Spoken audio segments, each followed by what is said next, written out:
Assalamualaikum warahmatullahi wabarakatuh. Perkenalkan, nama saya Jihan Nuridayanti dari Administrasi Publik Angkatan 2018. Di sini saya akan mempresentasikan tentang studi dan analisis perbandingan administrasi negara. A. Pendekatan dan metode studi perbandingan.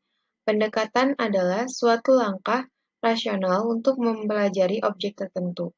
Pendekatan yang digunakan untuk mempelajari perbandingan administrasi negara harus merupakan langkah-langkah yang konkret, yang menjelaskan ilmu perbandingan administrasi negara dalam berbagai perspektif. Dengan adanya pendekatan, permasalahan diharapkan dapat diketahui dan ditemukan solusinya.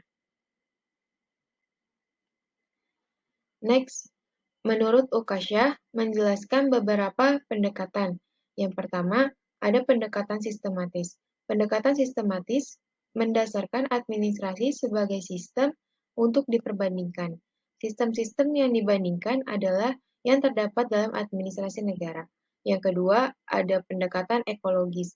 Pendekatan ekologis memerhatikan interrelasi antar faktor administrasi dengan alam sekitarnya atau lingkungan suatu negara. Yang ketiga, ada pendekatan yuridis. Pendekatan yuridis adalah pendekatan untuk memahami administrasi negara dalam perspektif hukum dan undang-undang.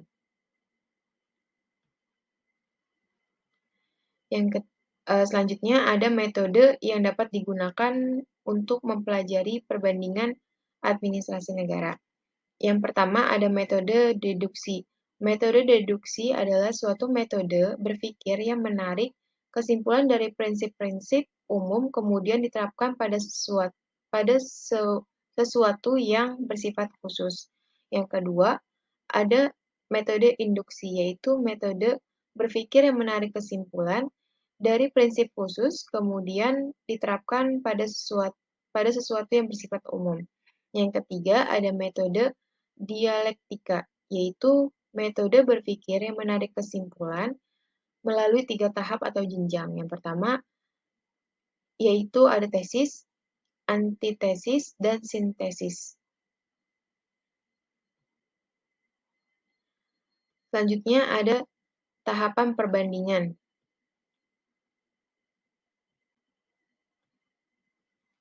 Tahapan-tahapan perbandingan administrasi negara berkaitan dengan langkah-langkah operasional dalam penelitian. Menurut Beni Ahmad Saebani, 2009 menjelaskan bahwa dalam penelitian diperlukan beberapa hal. Yang pertama, ada kebutuhan terhadap teori. Yang kedua, kebutuhan terhadap masalah. Yang ketiga, kebutuhan terhadap rencana. Yang keempat, kebutuhan terhadap hipotesis. Yang kelima, ada kebutuhan terhadap sejumlah data. Keenam, kebutuhan terhadap fasilitas. Dan yang terakhir, kebutuhan akan kebebasan. Selanjutnya ada aspek-aspek perbandingan administrasi negara. Yang pertama, ada bentuk negara.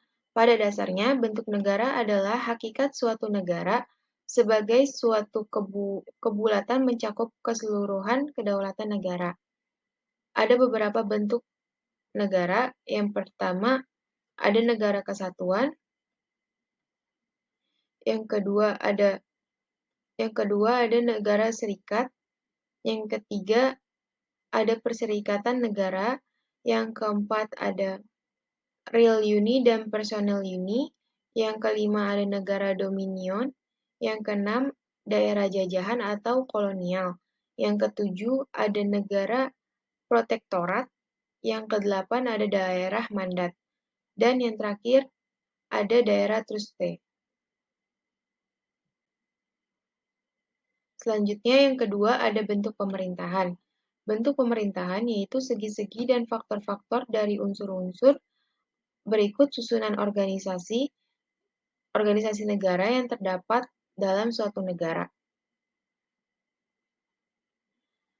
Dilihat dari cara penunjukan kepala negara-negara yang bersangkutan dikenal bentuk-bentuk pemerintahan. Yang pertama ada monarki, di mana suatu negara yang menganut bentuk pemerintahan monarki dikepalai oleh seorang raja atau ratu yang memegang tanpa pemerintahannya secara turun-menurun.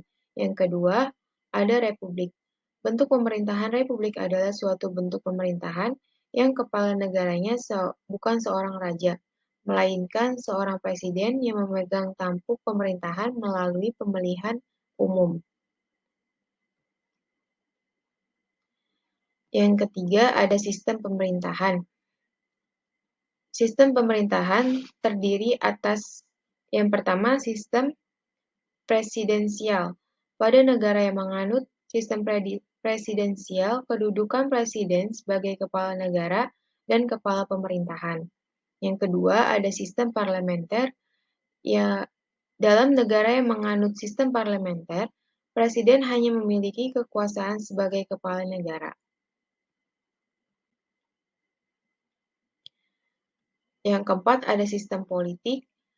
Sistem politik adalah tata kehidupan dan hubungan antar manusia yang dilembagakan dalam macam-macam lembaga politik, baik lembaga politik yang suprastruktural maupun lembaga politik infrastruktural, yang dikenal sebagai suprastruktur politik dan infrastruktur politik, di mana dibagi menjadi dua. Suprastruktur politik meliputi lembaga-lembaga atau organ-organ alat pelengkap negara yang berfungsi menjalankan perannya dalam suatu negara. Yang kedua, ada infrastruktur politik, di mana infrastruktur politik meliputi kekuasaan sosial politik yang tidak secara nyata tampak di permukaan, tetapi berpengaruh pada kehidupan politik di suatu negara. Selanjutnya ada penyebab timbulnya perbedaan. Perbedaan sistem administrasi negara di berbagai negara yang ada di dunia dilatar belakangi oleh beberapa faktor. Yang pertama ada faktor sejarah, yang kedua ada faktor teritorial, yang ketiga ada faktor konstitusional, yang keempat ada faktor sosial budaya, yang kelima ada faktor kepemimpinan, yang keenam ada faktor politik, yang ketujuh ada faktor ekonomi dan kemajuan negara, yang kedelapan ada faktor sumber daya manusia, yang kesembilan atau terakhir itu ada faktor moralitas bangsa. Sekian presentasi dari saya, kurang lebihnya mohon maaf. Assalamualaikum warahmatullahi wabarakatuh.